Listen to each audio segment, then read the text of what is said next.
Γεια σας, θα ανοίξουμε stacks από το Lidl, σαν τα stickers που κάναμε την προηγούμενη φορά. Θα ανοίξω το πρώτο. Μας λείπει ο Αλαντίν και την Έλσα, αλλά την έχουμε και είναι κάπου. Ανοίγω το πρώτο. Εγώ θα ανοίξω το δεύτερο. Τάμπο, τον έχουμε ήδη. Τάμπο και αυτό. Αλήθεια. Έχουν μείνει 3. Μικρό βίντεο. Το τελευταίο, ποιος να το ανοίξει, εγώ. Μαζί. Τι είναι, μοβ? Είναι μοβ. Είναι η Έλσα! Εντάξει. Ρίξε την. Όσοι δεν την έχουν, κοιτάξτε πως είναι. Δεν είναι σαν στο κουτί, αλλά είναι καλή. Οκ. Μας έχουν μείνει 2 που θα τα ανοίξω εγώ. Όχι, τα δύο. Τώρα να το κάνω. Έτυχα Έλσα εγώ, πρέπει να τα ανοίξω. Τι είναι αυτό? Πράσινο. Τετραπλό. Μπορώ να ανοίξω εγώ που έχω τύχει σήμερα. Όχι.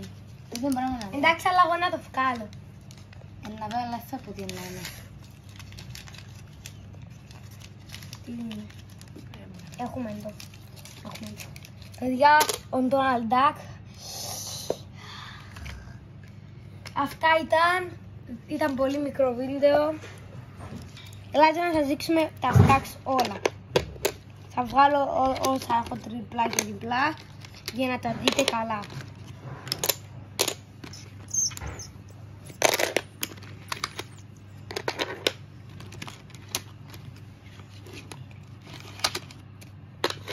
Αυτά έχουμε. Μας λείπει ο Αλαντίν. Αλλά ίσως κάνουμε κάποια ανταλλαγή με κάποιους φίλους μας και να μας τον δώσουν. Μπορεί να μας το δώσουν κάποιοι από το σχολείο, μπορεί να μας τον δώσουν κάποιοι που είναι κοντά μας, είναι ας πούμε καλαδερφοί, ξάδερφοι, κάτι έτσι. Ο Αλαντίν όσοι τον έχουν, δεν πειράζει.